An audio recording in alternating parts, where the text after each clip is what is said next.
Clemson fans, welcome to another edition of the Peristyle Podcast. I'm your host, Ryan Abraham, joined alongside my buddy, the coach, Harvey Hyde. We are coming at you on YouTube and, of course, across the podcasting platforms. Wherever you get your Peristyle Podcast, you can listen to us. We've been doing this together since 2008, if you can believe that. And today we got to break down USC's very disappointing loss on the road to the Fighting Illini of Illinois. I was out there in Champaign. USC loses 34-32, so we're going to talk to the coach all about that. If you have questions for the show, and we got a lot of them today, as you can imagine, podcast@uscfootball.com is our email address. You can also shoot us a text or leave us a voicemail at 424-254-9141. That's our number. And if you have the Apple Podcasting app or Spotify, you can leave us a 5-star rating on either one of those. And then on Apple, leave us a review. We love to hear your reviews. And on Spotify, you can actually make comments about individual episodes. So we love hearing from you all the different ways. And we love to hear from the coach, Harvey Hyde, who's joining us right now. Coach, how you doing? Well, I'm doing pretty good. I hope everybody else is doing pretty good. It's been a great college football weekend when you think about it. I mean, I'm not just talking about USC. I'm saying it was better than any New Year's. I mean, it was like a bowl game every single minute of the day. Unbelievable as far as what college football has brought us and the competitiveness and what the games mean and the college campus and the enthusiasm and the homecomings. And I just think college football is fabulous, just fabulous. And I think there's some great NFL games this weekend too. But we're not here to talk about that. We're here to talk about the Trojans and their trip back to the University of Illinois.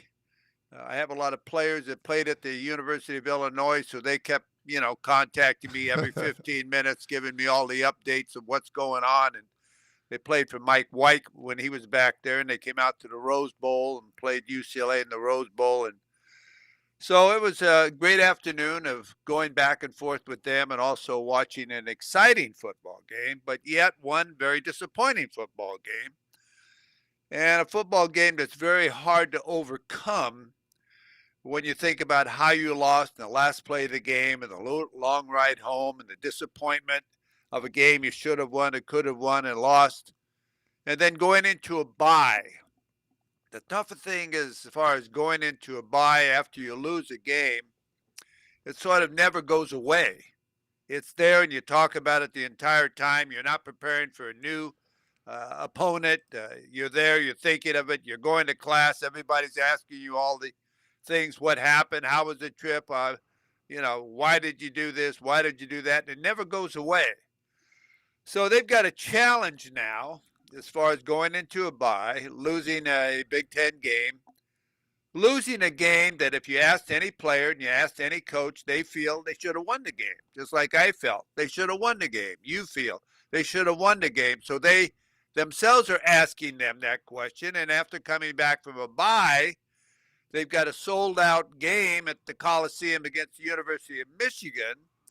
Will obviously watch that game, and they're the same type of football team that like to run at you, smash you, have a talented young quarterback, not an experienced quarterback, but one that has a lot of talent as far as running the football enough, which opens up the passing game, and they play pretty good defense. So, again, you're going to a bye with a loss in the last play of the game.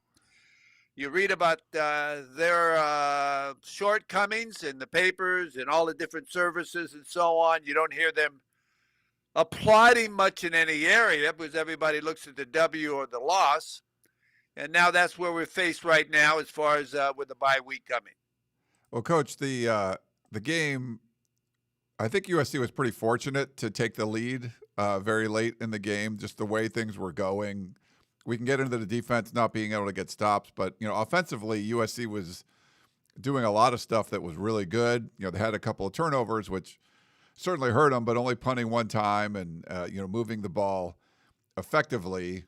We didn't see Elijah Page. You didn't see Jacoby Lane until later in the game. But I think the Killian O'Connor going down had an impact for sure. So he goes down, and then Jean-Ray Reed, who we all thought was going to be the starter, comes in at center. So I don't know. We can start on the offensive side, Coach, where things were actually pretty good, and then things not so good on the defensive side. But if you want to have talk about the impact of losing your center, and then just kind of your general thoughts on USC's offense. Well, when you lose a center's a key position in your offensive line because he more or less makes all the calls and points out the strong side, weak side, the defenses, and communicates with the offensive line, especially the guards. The guards communicate with the tackles and so on, and he's more or less like your captain on the offensive line. It certainly does make a difference, and I'm not going to say it would have made a difference on the trick play where they had a touchdown call back, but maybe he wouldn't have been downfield, or maybe the guy that was downfield didn't have the reps to really comprehend that you couldn't be downfield. Yet he's been a starter at the University of Syracuse for several years and does know the rules and so on.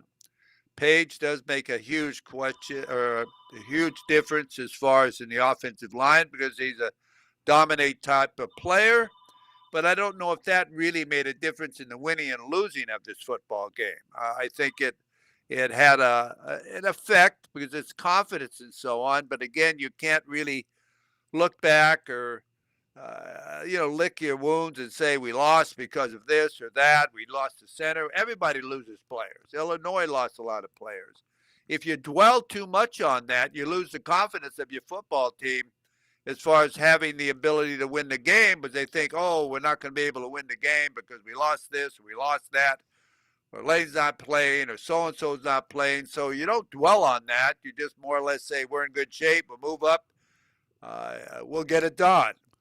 So I think it's something we can talk about, and it does make a difference, but I don't think we should dwell on it. I think everybody loses players, and that's just the game. It's a physical type of game, and you're not going to be every week at full strength.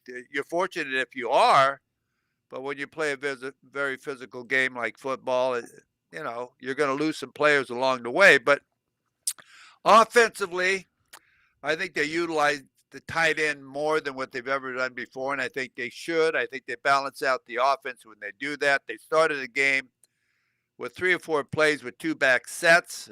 They got away from it later on in the game, and then they came back to it. I still don't think they're in a rhythm on offense. Yes, they're moving the football. Yes, they're getting a lot of yards. Yes, they're doing this. Yes, they're doing that. But I'd like to see them still get into a rhythm of not doing so much, but doing what they do well and don't give up on things. Like the first play of the game the first time they ran a bootleg. They ran a bootleg without setting up the bootleg. I mean, you got to run the play away from you several times before you bootleg. And obviously he didn't make a lot of yards, but you've got a big, strong quarterback, Jaden, and you got to utilize him in your offense. You can't be afraid to let him run the football. I think he likes to run the football. I think it relieves his pressure. And when he gets hit a couple of times, it wakes him up. He's not going to get hurt. Yet you put in a quarterback to do that for him. And Longstreet comes in and he does it twice. And you can only do that so often. But I think that you should allow him to do those type of things in the offense and not take him out when those type of things he's good at. And not limit him and continually do more play action pass and let him run quarterback draws to keep the pressure off of them. Yet they did block pretty good, but still, I thought he felt the pressure in the game to make throws. And that's where he had a couple of interceptions, yet the receivers saved him in lots of situations because they made such great plays. But I saw the pressure get to him, and he tried to throw some balls in there that could have been intercepted. They weren't. Couple were. But you don't want him taking risks. You want him to feel confidence in all the throws he makes. Because when I read statements in the paper, like we tell our quarterback, the players, say, we got your back. We got your back. Well, there's some type of a question mark there. Is he lacking confidence that the players have to say that? So I question that. He should be saying that to them. Don't worry about it. We're going to come back. So there's still a lot of confidence that has to be built there. And it's got to be built through what you're doing on the field as far as offensively, where he feels very comfortable. Just one interception for Jade Mayava, coach. He only had the one, but they had All a right, fumble I'm sorry. also. Yeah, no, that's okay. No, there was a failed fourth down conversion. It was like a 4th and 6. Wayman Jordan fumbled on the initial drive, and then Jade Mayava his first turnover of the season. So you knew it was going to come eventually, and it did there. But yeah, I mean, Mekhi Lemon was amazing and did a lot of good stuff on offense. I think enough to win the game, coach, offensively. We can shift to the defensive side because that was not good. And there's a lot of places we can go. I just want to get your thoughts, but for they upgraded talent. I thought Denton Lynn really did a good job last year making things better, and it seems to have regressed a little bit. What are your thoughts on the defensive side? Well, for the first time, I heard Lincoln Riley be critical of the defense. I don't think he's done much of that. I think you scored enough points and had enough yardage to win a football game, but you gave up 500 yards. And whenever you give up 500 yards, you've got to take notice to the defense on what someone's doing or not doing. And I remember a couple of years ago him making a statement that he was going to be more involved in the defensive side of the football and get improvements on that side of the football. And, Ryan, I think you heard those same type of statements. Yet when I watched the game going on, he's not involved in the defense whatsoever. He's involved in still the offensive part of the football, surrounded by a bunch of people, one guy tapping him on the shoulder during the game, I guess, when the clock is running down. I really don't know what that person does that for. I'd like to ask that question. And he can criticize the defense, but does he know what's really going on the defensive side of the football? Does he meet with Lynn? Does he find out what's going on? Does he ask what the coverages are, or why are you playing this person, and why is this happening, and why is that happening? Because they come into the game with all these stats, 16 sacks and this and that, and tackles behind the line of scrimmage. But when you play a team that'll hit you back, and I thought Illinois dominated the line play as far as the way they ran at them and so on. I mean, really, and they're not going to be the best team they play this year in that area. You got a question mark. And you hear me always talk about, I don't think the linebackers are playing up to what their standard is. I don't hear much about Rob Ryan and how their linebackers are playing. In the secondary, you've got busted plays, and I know Ramsey was sick and so on, but you hear about all the great players you got back there. But I don't think it's the players. I think it's basically confusion. To me, it looks like they're confused on who they're going to cover, and when they get in a situation where they're not sure, they're still talking when the ball is snapped.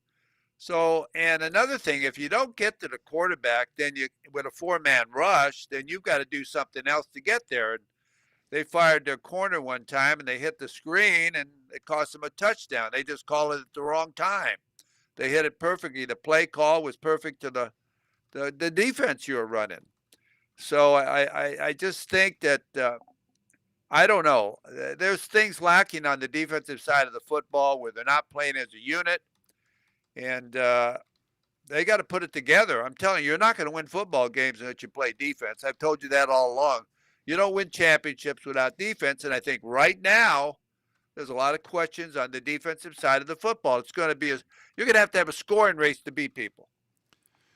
Yeah, I think I think you're right, Coach. And it's sort of like 2022 all over again. And I didn't think that was going to happen. But it does. The guys do look more confused. There's something not right. And they've invested a lot with coaches. They had to spend a lot of money to keep Denton Lynn because Penn State was trying to hire him away. They upgraded the defensive line. And I know there's guys banged up and missing in the secondary, but the defensive line wasn't banged up. Like, they were healthy. And like you said, I think they just kind of got pushed around a little bit. But that was a really disappointing performance by this USC defense. Yeah, not only that, how fortunate were they that they recovered those 2 fumbles? Yeah. Oh, man, I'm telling you, it'd have been a different type of football game at that time. Going in, like in the end zone, basically. Like that.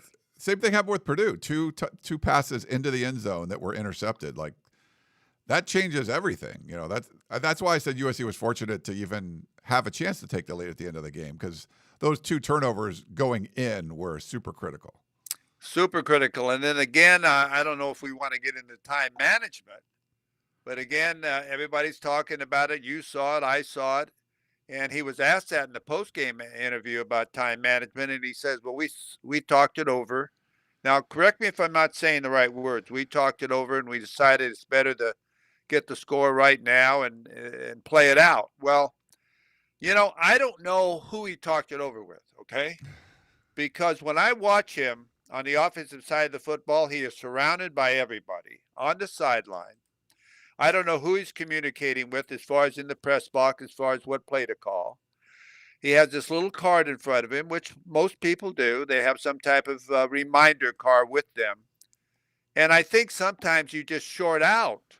And I think he just short out not understanding the situation. I think he's done this before. We don't need to score quickly. We need to score, but we don't want them to have time to come back and beat us or tie us. And this is exactly the same type of incident that's happened before. So I think it's very difficult to be an offensive coordinator on the major college levels, such as Ohio State, Notre Dame, Alabama. I mean, you got to be a general in charge, standing in the middle, knowing exactly down, distance, situation, timeouts, talking to your offensive coordinator, defensive coordinator, and saying, hey, you got 2 plays. All I want is 3 plays. Run the clock down. Don't call any timeouts. All of this, and be a coordinator and run the show. I think it's very difficult at that level to be an offensive coordinator, and he does not want to give that up. But I think he'd be a better head coach if he gave that up. And then people would be asking his offensive coordinator or him as a head coach, where he can plan on looking at the clock, knowing what's going on, not into the confusion of everybody hanging around him and him trying to decide if the right players are in the game and all of that type of stuff to let it happen. And, of course, the penalties are something they've been targeted with the entire year, so that hasn't helped him either. But I think if you're a general, your general isn't on the front lines. Your general is making plans in back and calling for what needs to go on to win the war. And I think in that situation, if he was to give it up, he'd be a better head coach. But he loves being the offensive guru, so that might not happen. Yeah, that's his thing. So it's hard for me to picture him giving that up, but we'll see. I know a lot of fans would like to see that. Any other? We have so many questions we're going to get to, but is there any other topics you wanted to bring up? I think the clock management thing people have been asking about, and to have a 75-yard touchdown play wiped off for a penalty, that was a tough blow. But any other thoughts of the game before we kind of jump into questions, Coach? No, I think everybody saw the same game we saw, Ryan, and everybody's got the same questions, I think. And I'll tell you what, I thought SC would blow out Illinois. I don't know if I said it on the podcast. I just tell you, I went into that game and relaxed, thinking that this is going to be a nice win, establish themselves in the Midwest. But what I'm finding out is the Big Ten doesn't like Pac-12 teams because they always used to have to come out and play in the Rose Bowl. And Illinois hadn't been in the Rose Bowl in a long period of time, but SC's been there 34 times and won 25 of them. So this is the Rose Bowl game for them as far as SC coming to Illinois, homecoming. They pick it as homecoming. This is huge for them. And after getting blown out the week before by Indiana, they're not going to let that happen again. There's a lot of pride. You were in the town. There's nothing else there but football and the university. You got to drive 2 hours to get there, and you don't see anything on the way. So this is big business back there. And when your kids drive in, they look around, they say, what goes on here? Who in the hell goes to this school? Is there a light bulb in this city or whatever? So it's a different attitude. And they don't have any of the axe handle, and they don't have all these traditional games against Iowa State, and all these things that they have. So when they come in, they want to get even. and they get ready to play, and I guess they have to accept this. USC and UCLA, Washington, Oregon, they got to accept this. And they got to understand, like Oregon went to Penn State under really adverse conditions. It was a great football game, don't get me wrong. Yeah, it's crazy. But they were able to pull it out when it was a close game. And yes, USC's got to understand that, hey, things aren't going to be easy with these guys. You got to be hard ass. And you got to be in there being a tough guy. And I don't think the first 2 games of the year helped them at all get ready for this type of competition. And maybe in the future, they might think about who they're scheduling. Missouri State, Georgia State. How did that prepare them for playing back there where teams run at them with great power and great backs and a back 6'3", 250 pounds, an offensive lineman? I mean, that didn't help you when you haven't played teams like that. And Purdue isn't the top of the line either. Great team, plays how, coach well. Michigan State isn't the number 1 team.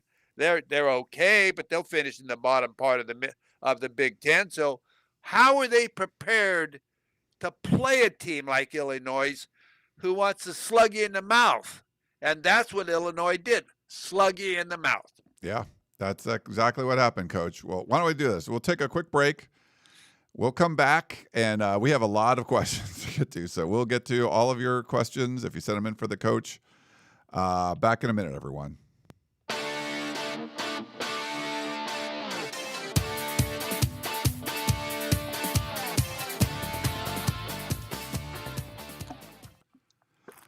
All righty, we're back here on the Peristyle Podcast. Quick note, we found out this morning the USC-Michigan game on October 11th, I believe, is going to be 4:30 p.m. Pacific time. That's 7:30 p.m.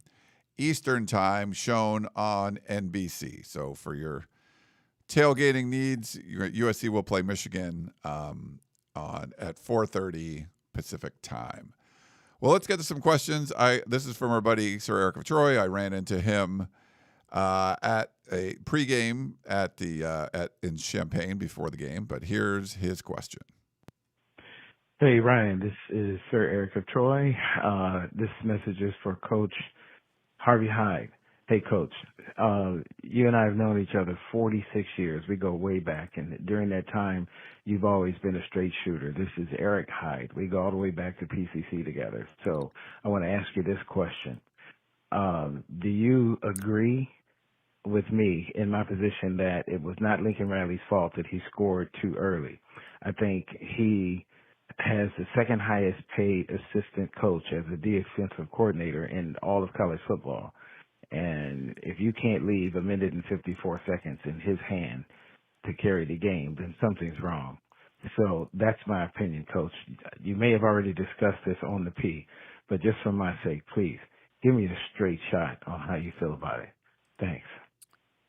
Eric, I'd love to talk to you, man. I can still see you walking down Colorado Boulevard, leading the Pasadena City College Lancer Band and the Trojan bands, which are 20-inch guns. And I tell you, you're the guy I always loved because you look like a gladiator. I mean, you're the type of guy that would scare me as far as taking the field and coming out and throwing the sword in the ground or carrying the sword on the horse and so on. So, Eric, I want to say it's great to hear from you. I'll never forget you. Not only that, because I used to call you my second son because you had the same name, last name that I did. But I want you to know this guy is a stud, okay? This guy really did fit the part of a Lancer and fit the part of a Trojan, okay? And was a great one for both universities. Eric, you'd like to think you're good enough to stop a team with 1 minute and 55 seconds to go. You're good enough to think that. But if you watch so many football games today with the offense and so on that teams have, and the kickoff rules and so on, and the field position these players are getting and teams are getting, 3 or 4 first downs and you're in scoring position. So it's a whole different type of situation. So watching the clock is so important. If you watch the Cowboy game last night and other games this weekend, you can't give a team 2 minutes. You can't give a team 1.5 minutes because 2 or 3 first down, a quarterback draw by Illinois, and a couple of things. And they're in field goal range. And when you have a great field goal kicker, that's all you want is to line this kid up and give him a chance to win the football game. So time management is so important today. And you've got to have the confidence. I agree with you 100% that your defense will go in there and answer the bell. But when your defense is struggling during the game to stop anybody, what gives you the idea that they're going to do that? So you have to evaluate how your defense is playing and how you're going to play on the offensive side of the football, because Illinois moved the football all day. So time management is so important at this type of situation. Now, if they were dominating, that might be a different deal. But there was no domination on the defensive side of the football, so you had to go time management, okay? Yeah. I agree with you too, Coach. And I think the way Lincoln Riley was calling the game, going for it on that like 4th and 6 and some of the runs on 3rd and medium where they were setting up for a 4th and short because they were going to go for it. To me, those kind of play calls dictated, hey, we know the offense needs to run this show. The offense is the best thing we have.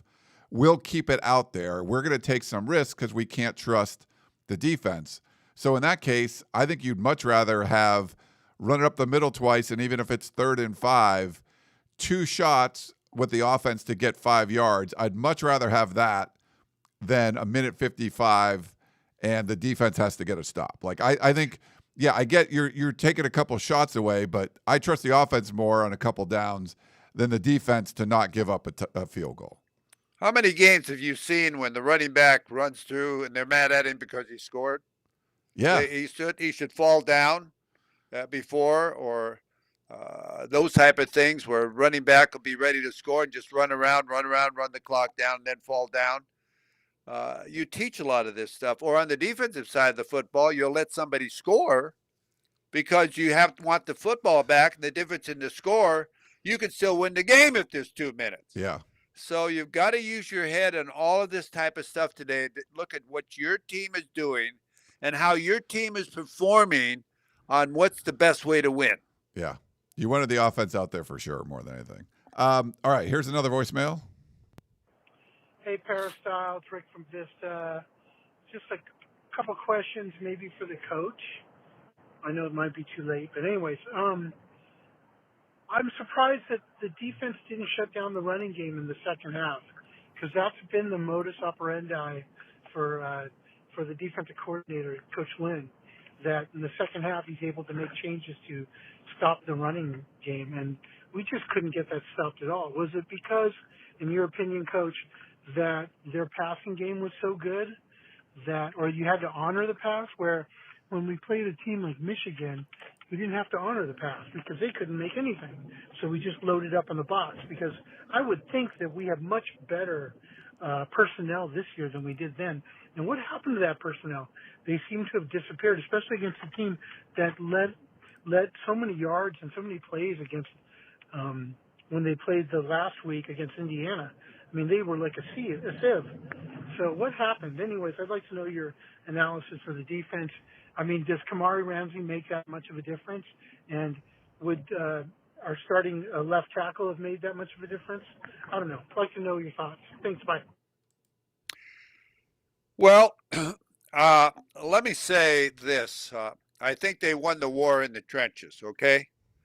Not that USC doesn't have as good a personnel, but they didn't that day, okay? And I think that in a way, Illinois maybe wanted it more in there. That maybe their coaches challenged them to a point of who you are. And we're going to run the football against these guys no matter what. They looked at the weaknesses of USC's defense, and that was to eliminate the linebackers from any way coming to their area and making tackles, and the linebackers were not doing that. I saw them trying to reach around blocks and so on, and of course, Gentry made a great play on knocking the ball out. Nothing against any individual. I'm just saying it was a complete game plan of how they wanted to attack USC's defense, get them thinking about the run, and then throw the ball. And because the secondary was thinking run too. Yet, and they didn't fear Illinois' receivers, okay, as far as running by them or this or that. But Illinois took advantage of them because they kept them guessing on when they were going to throw the ball or not throw the ball and utilize play action pass and do things that kept them off balance. And then again, the loss of Ramsey makes a difference. I'm going to tell you, it makes a difference. He's your defensive play caller. He's the best player in your secondary. You heard me talk last week about I wouldn't have moved him to nickel. I'd have kept him back there because I got to have somebody line him up.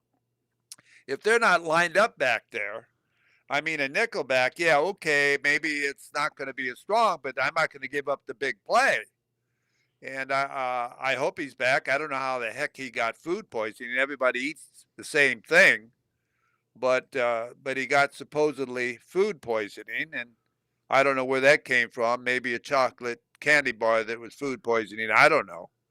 But sort of weird on that type of discussion, but it's sad that you lose a great player like that because it really does hurt your secondary and hurt your team as far as the schemes and the leadership it gives you. But I'm just not happy with the way they're playing defense, okay? They haven't showed me this year that they're dominant. Yeah, they had 16 sacks. They led the nation in this and that.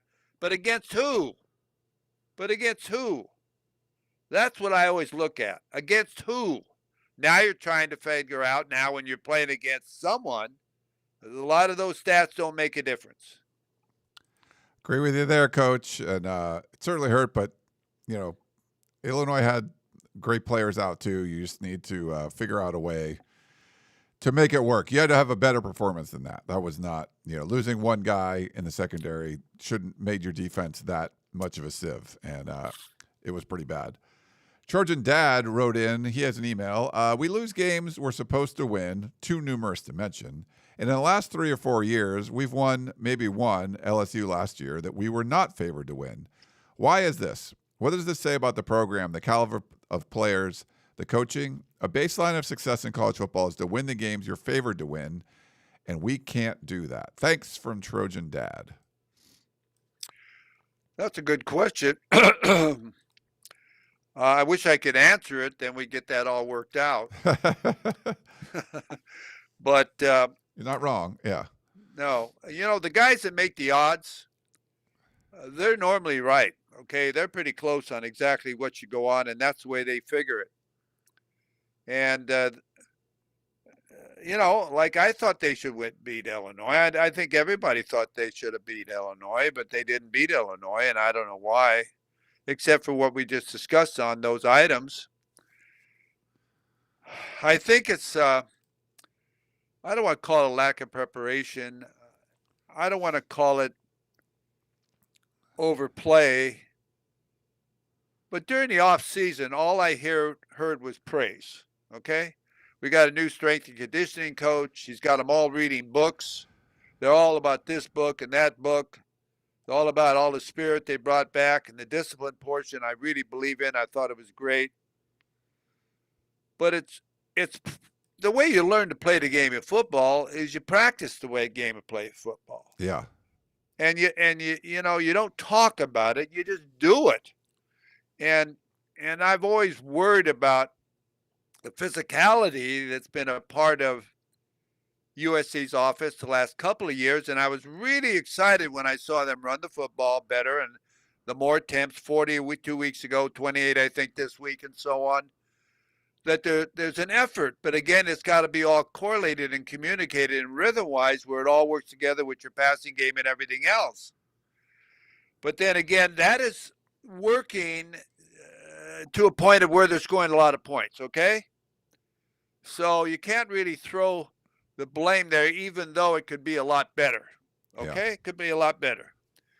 So it's got to be on the defensive side of the football as far as who would ever expect. Now, when I talk to people in the gaming industry, they said go over because they're feeling that from the scoring that USC will do and the points that USC will give up, that'll be an over. So that's what they're saying. Don't bet the odds, bet the over-under. Bet the over, yeah. Yeah. So you look at it, and what are they saying here? They're not going to stop anybody. They're not going to stop them. Yeah. So this is where it is all, and it's on the defensive side of the football. And I don't know where that is. Are the players overrated? Are they running the right schemes they should be running with these players? What happened to some of those great players that made all those sacks a couple of weeks ago? They disappeared. So I would say if you score 30 points plus, you should win a football game, okay? And that's the way I look at it. It's on the defensive side currently right now. We had an email from Scott in Los Angeles, and Coach, you actually mentioned this, so I'll do my best to answer it. He said, in the last 2 games, I've seen an assistant standing next to Lincoln Riley and periodically tapping him on the shoulder without Riley ever turning to look at the guy. Is that about play clock management? And if so, is that customary or a sign that Riley struggles with clock awareness? Fight on from Scott. And it's not that he struggles with clock awareness. So it's about the helmet communication. My understanding is that you have up until there's 15 seconds left in the play clock to communicate with your quarterback. So if he's talking to Jade Mayava, the assistant coach will tap him on the shoulder when I think when the 15 seconds is about to be up, just so he knows your communication is going to stop. So if you're in the middle of some long sentence, hey, it's ending, you have to terminate or finish your thought very quickly. So that's my understanding of what that is, Coach. And it's new because we haven't had the in-helmet communication that long, but that's what they were doing. Well, they've been doing that for a couple of years. He's been around a long time, that guy tapping. I don't know what they pay him a year, but I could do that too, I could stand behind him. You're just looking for more jobs, Coach. I'm looking for anything that I can stand on the sideline, tap some guy on the shoulder. I hope he has another position there. Yeah. But normally, if you're in control, you don't need somebody to do that, okay? You got to be focused on the entire down, distance, situation, how many seconds left in the game, what formation I want, and so on. But I guess he needs that assistance. I don't know, but he's thinking of what's going on and so on. So if that works for him, that works for him. And I'm glad that you explained that to me too, because I didn't know exactly what that guy's doing. And it's always the left shoulder he's tapping, if you notice. Yeah, that's my understanding. So I don't know if it's a massage theory or if it's just something that they do. But I've never seen it before, okay? Yeah. I've never seen it before. Yeah, my understanding is in that in-helmet communication stuff. Okay. We got another voicemail. We got a lot of voicemails. This is great. We love hearing from everyone. Thank you so much for doing this. We want to try to get to everyone's questions. And here's the next one. Hey, Ryan, everyone. This is Dan out of L.A. Had a question for the show, or Harvey Hyde. This is regarding a loss. I'm sure you guys probably have a lot right now. I'll make it short. I don't know. Maybe it's because I watch a lot of NFL as well, and I've seen a lot of NFL playoff games and just watch how they do there and compare it to college. I know it's completely different, but I would say, as bad as USC defense had played all game, it's terrible. It was, the worst performance, maybe close to the most Alex Grinch performance we've seen in a long time. It was a bad day, but yet and still, I went back and looked. 1 minute 55 seconds to go, ball on 16-yard line. After everything the defense, as bad as the defense has played, they got those two, prayer of turnovers in the goal line. That's probably all they're going to give you for the day.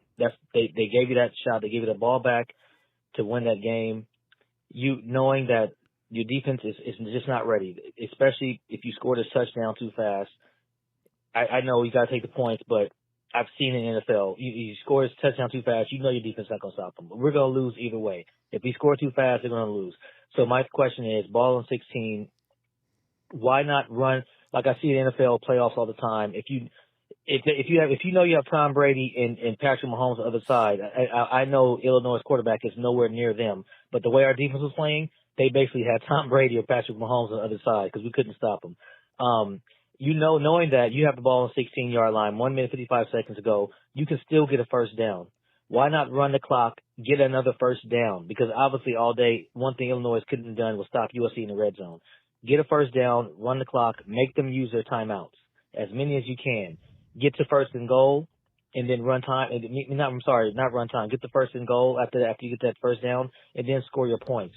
but at least they would have used their timeouts and time would have went off the clock when they got the ball back at minimum before we scored that touchdown, giving us a better shot maybe for the defense to make them run out of time or have to kick a longer field goal because now, its time is low and they have to kick a field goal. But, I mean, at that point, I just believe your offense is now your defense because your defense is playing that bad. When you have the ball that late and that close to the goal line, your offense is now your defense.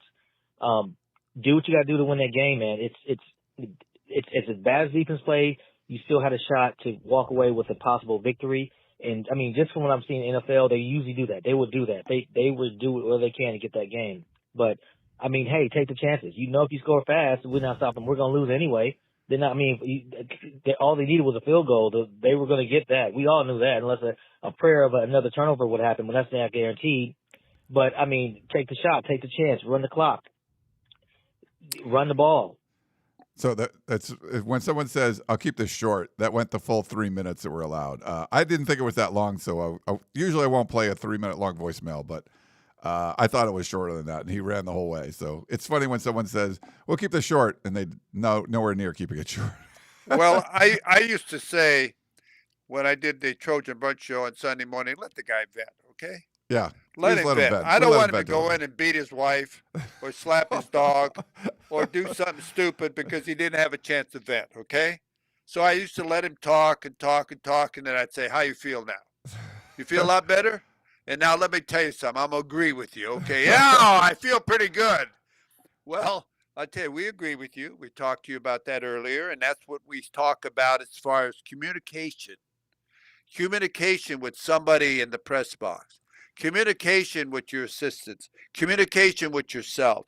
Don't get carried away with not knowing the entire situation. Thinking about your defense. Thinking about the plays you're going to call. You've got to be, it's not just the play you're calling, it's the situation in the game and the clock and everything to win this type of football game. So you guys are saying exactly what we talked about earlier. Yeah. And you got to know the whole picture. You can't just call a play. You got to know the whole picture of what's going on for the 58 minutes of the football game and where you are as far as winning this football game. And I think that's what was overlooked. Yeah. I agree with it. But I just think it's funny when they're like, "I'll keep this short." That was nothing near short. But I thought it was great. He got the vent a little bit, so that was good. All right, here's the next good. one. Another someone that's not super happy. This is Don from Chicago for Coach Hyde. All the hype, all the BS about how good we were. We hadn't played anybody. And then we lay an egg against a very mediocre Illinois team. Yes, Illinois lost by 50 points last week, and their offense made us look like they were playing against air. Our DBs, have they ever heard of taking away the inside position from a wide receiver running a slant route? Illinois ran that play at least 10 times and never missed. It's just more pain for Trojan fans who have suffered enough the past 20 years. The fact is, Riley is on his way out, or should be. I'll spend my Saturdays this fall doing anything but watching USC. Unfortunately, Coach, you can't. I feel sorry for you. I wish I was wrong, but I'm not. And you know that, Coach Hyde. You tell it like it is. Don from Chicago. Well, Don, I want you to know, I like listening to you, but you're not afraid to speak your piece. And you certainly have an opinion. And this is why we do this podcast. Because this is a way you can call in and express yourself and talk with somebody who has the same investment or thoughts about the USC football program. Ryan sits here and he doesn't miss a practice. He covers every single thing. So you know what it means to him. And me as a coach, I sit here in a different type of position. Yeah, I'm a booster. I'm a booster of football. But again, I sit here to talk to you as I see it if I was in a staff meeting on Sunday with my team or my coaches and so on, and I say, hey, this is what we're doing right. This is what we're doing wrong. And if we don't correct this, we're not going to win another game. I don't BS anybody. And I tell it the way it is, and that's why I'm here. And I don't know who likes it, who doesn't like it, but Ryan and I have gotten along for a long period of time, and I'm sure, Ryan, don't get me wrong, you probably catch a lot of crap for me being on your network from people that listen to me at USC, okay? But I apologize to them because I'm just saying maybe you should listen to it. Maybe you should listen to some of the things we talk about, and you might be able to pick up a point or two. Yeah. But, Don, thank you for calling. We appreciate it. I think we've already discussed what your question was. I don't want you to give up your thoughts on Trojan football, though, okay? It's been a big part of your life. Sit back, enjoy it, maybe have a beer or two before the game, and you'll be better off. But again, we appreciate you being a part of our podcast. We do, Don. Thanks for calling in. Email from Kevin in Fresno. He says, longtime fan of your podcast and the Trojans, USC seems like it has not consistently separated from mediocrity in 18 years. What's the biggest reason the Trojans are not having the same success as other major programs? NIL hasn't stopped Indiana from outsized results. Geography hasn't stopped Oregon's dominance. It feels like the Trojans don't build year over year, but rather play the same story each season. Fight on, Kevin in Fresno. Real quick, I think it was just very poor leadership for a very long time with those 18 years. I think they have better leadership now, and they're starting to build what you need to be successful in the new era of college football, but it's taken a little bit of time. But I think for me, it was just a lot of poor leadership, athletic directors and stuff since Pete Carroll was there. Pete Carroll overshot, didn't matter when Pete Carroll was there. Then you make a bunch of bad hires, and I think it's what got USC in trouble. But any thoughts to add on that, Coach? Oh yeah, you're right, Ryan. And I don't think people should slough off on telling these people, oh, it's okay. Hey, those people ruined Trojan football. Okay. The way they went about handling the sanctions, the firing of Mike Garrett, the AD coming in, that he was going to handle it his way. Pat Hayden, politically, he thinks all the players should go to more plays and get involved in more of that on their off time. He wanted them to be complete students. I think that's great, except you got to win football games. That's what you're evaluated. That's why you're on full scholarship. And when the NCAA came in and punished them beyond any type of penalty I've heard before for what went on, who fought it? Who sued the NCAA? Did the Pac-12 come to their defense? Hell no. This was a chance to get even with USC. This is what they've been waiting for. They're going to recruit against SC. They can't go to bowl games. They can't do this, can't do that. They're allowed 16 scholarships. And USC administrators just sit back. And let's don't take it away from the regents either, trustees and regents. They're the ones that hired the people and signed off on the contracts and hired the presidents and hired the athletic directors and hired the people that made all these decisions as far as regarding the athletic department that had no idea about what's going on. No experience as an athletic director, just a booster, a past player, had other agendas than just winning. Playing golf was a big thing for them. Traveling around was a big thing for them. Not the real sincerity of being a Trojan. What salute to Troy means. What does it mean to tailgate? Have all the things that were so important of the hate and love for USC. You either loved USC or you hated USC. And I think most of the Trojans loved that. They rallied around that. But they took that all away. They took away the San Gabriel Booster Club, the San Fernando Booster Club, the San Diego Booster Club that Ryan and I used to speak at, because they wanted control of everything, and everything they wanted control about, they didn't know why, but they didn't know what to do with it. So they are responsible for what the football program is right now. They're responsible for signing 10-year contracts at $10 million a year. They're responsible, and they sort of walk away, and the coach and everybody else gets all the negative type of talk. Why don't go back and say, what is the problem? The real problem is them. They've got to look at their football program to say, what have we done to this magnificent, traditional program? And do the repairs that need to be there. Do they have the people there that's necessary to do it now? That's a good question. I'm not sure. I know Chad Bowden was around a long time before the season. I haven't heard about him recently. Maybe We ought to ask him what's wrong with the Trojan football program. He was on the front page of every newspaper in the world as far as him coming to USC and responsible for everything that's good that's happened. So nothing against him. I admire him. He got $1 million contract at 31 years old. Congratulations. That's not bad. And what had he done before that? He was at Notre Dame, obviously. Oh, big deal. Big deal. Well, they went to the national championship game. Yeah. Oh, big deal. He was responsible for all of it. Real 100 responsible for all of it. Yeah. I even saw him in the game couple plays. Yeah, no, he was not in the game. Didn't he dress up as a leprechaun on recruiting and so on like that? I'm not sure about that one. Well, Coach, you check on it for me, will you? I'll check on that for you. And let me know next week. Yes. Let's move on. Frank in Sacramento. He says USC will be no, okay. am I going to get you in trouble, Ryan? Oh, no.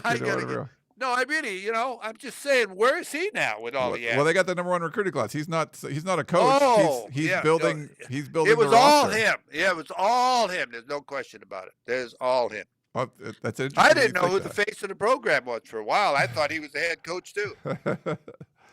Frank in Sacramento. USC will be. Do you not want to move on, Coach? Oh, yes. Let's move on. Okay. Frank in Sacramento. USC will be okay next year for sure, if not this year. I say that because Illinois stormed the field this week after a last-second field goal won the game. I knew it was over for the Trojans under Ed Orgeron when the Coliseum crowd stormed the field after USC beat Stanford. I thought to myself, that's what the other team does, not USC. We'll only go up from here. Frank in Sacramento. He doesn't usually have a question, but he thinks when you storm the field, USC shouldn't be storming the field. Well, I remember when I would have stormed the field, along with the SC fans, when they stormed the field when Ed Orgeron beat Stanford. Yeah, that's what he was talking about. Yeah, you're damn right. I'd have been right on the field if I could have got down there. Yeah. That was an exciting. Remember, he came up with that one heartbeat. Remember that? Yeah. One heartbeat. See, that's where it goes back to where the Trojan family was split, okay? He was going to be interviewed for the coaching position. He came in and did one hell of a job. Very popular guy, okay? Very popular. Won a national championship at LSU and all of the above. Well, I don't think he should have. I think he should have been given a chance. Yes. The players loved him. Everybody loved him. And all of a sudden, he's called in when he's out on the road recruiting when he thought he had the job for an interim year. At least get it done for a year. Yeah. He was called in, and by Pat Hayden, we went and hired Steve Sarkisian from Washington. That blew the whole team up. The team cried. Everybody cried. Now, why did that all happen? People asked me a moment ago what's happened to the USC Trojan football program? Well, that's where it starts. It starts there when you split the crowd and split the alumni people and so on. So you got to look back at the whole thing here and see why you are where you are today. And I even forget what the question was. No, that's good. He didn't have a question. He just had a statement, okay. So we were commenting on it. We got one more voicemail, one more email. We'll get you guys out of here. Here you go. Hey, Ryan, it's Curtis. This is for you and the coach. I believe that we need to know what the coach would tell a team after a loss like this. Because now we're at the point where everybody knows that we're soft up the middle. You could bring your safeties down, but now your corners are exposed, which we know is a problem.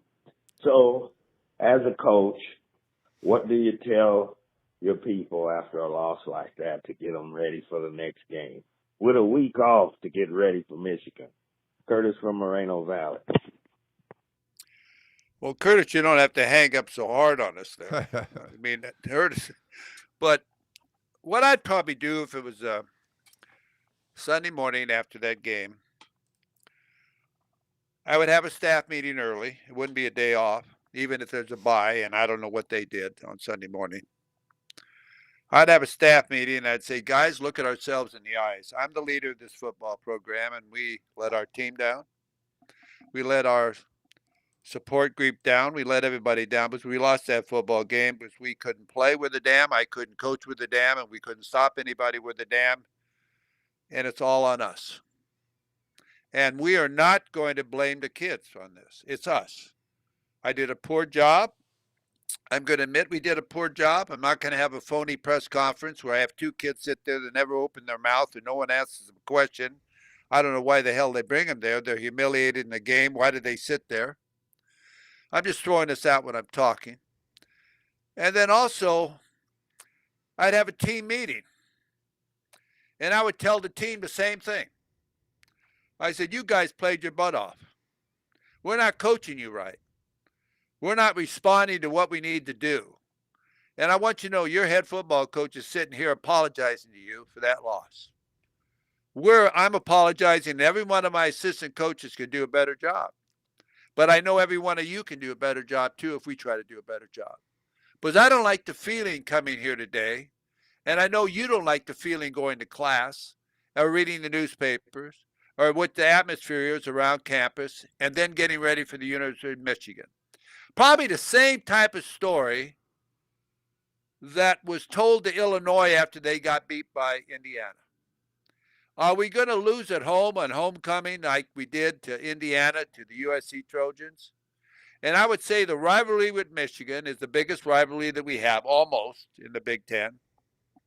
It's a sold-out stadium, sold out. People believed in us to sell out. Now, what are we going to do? Are we going to show up? Are we going to play? Are we going to represent who we are? Are we going to improve our playing on offense and defense? And let me tell you right now, I'm going to tell you this right now. There isn't one person on this team that has a position secure. We're going to practice this week, and we're going to get the guys out there I can count on that are going to make plays. I need playmakers. I need guys that don't make physical mistakes or miss tackles or make penalties or do stupid-ass things. I need guys out there that want to represent our football program the way it should be represented, including myself. And I would throw it on all of us. I wouldn't blame one person. I'd throw it on all of us, and I'd say, at least when we go out there, we're going to be in one foxhole together. And let's get it done that way. That would be my message as far as this week in practice and everything we do. Love it, Coach. Get people fired up. We should have ended on that one, but we have one more text message to get to, and we'll let you go. But that was great, Coach. Appreciate it. He said, so the text, I think it's from Ryan.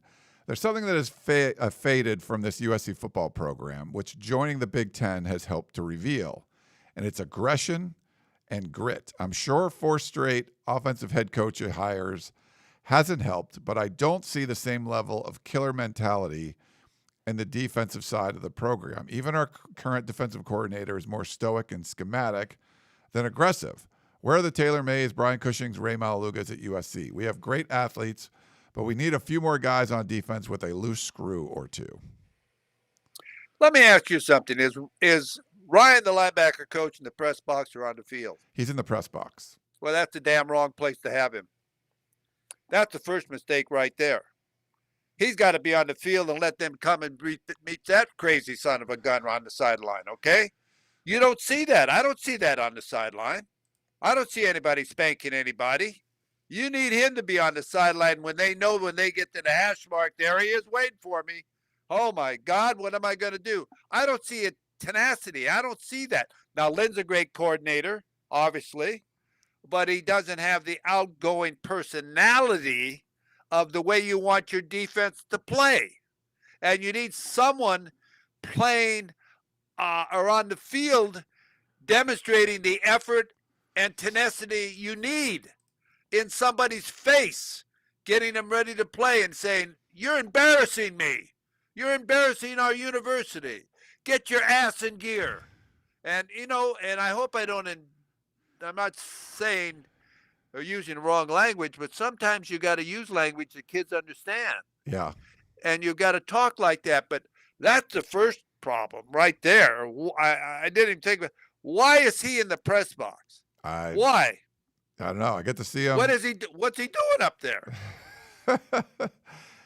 I mean, when you think about it, Coach, you're not wrong. I mean, yeah, like that's the guy you want on the sideline, not on a headphone. He's probably up there at the buffet line. I'm telling you, because he loves to eat. He's probably at the buffet line because he's not being utilized the way he likes. He's a player's coach. Yeah. He wants to play the game. He don't want to sit in the press box. Well, you got to have a guy on the sideline that wants to play the game with him. So that's my first suggestion in my staff meeting. If I was there if Lincoln Riley called me up and said, Coach, you seem to know it all, like Lane Kiffin said to me one day on the radio. He says, Coach, I'm just going to have him ask you from now on. Perfect. I'm just telling you that sometimes you're so close to it, you don't see the big picture. Yeah.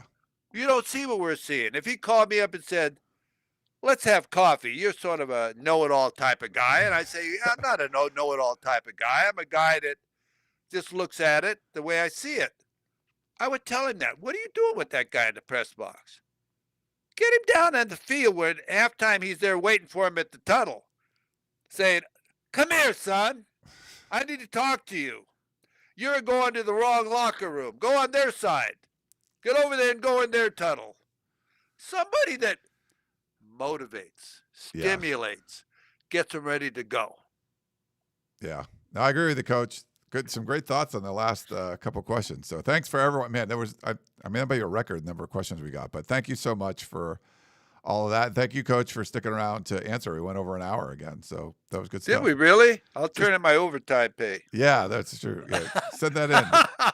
There's that circular file. You can stick it right in that request right next to your desk, I'm sure. Perfect. Well, Coach, great stuff. And bye week. So get a little break and then come back and see what happens with this team going forward. But thanks to everyone for tuning in. And thank you, Coach, for coming on with us. Hey, Ryan, it's always a pleasure, man. We form our huddle here every Monday and spread the word that all we do is love football. That's what we're talking about. It's been my life. It's Ryan's life now. It's your life out there if you're watching this or listening. So let's sort of get it done. Like I say, Ryan, game day is every day, and we hope you'll have a winning day.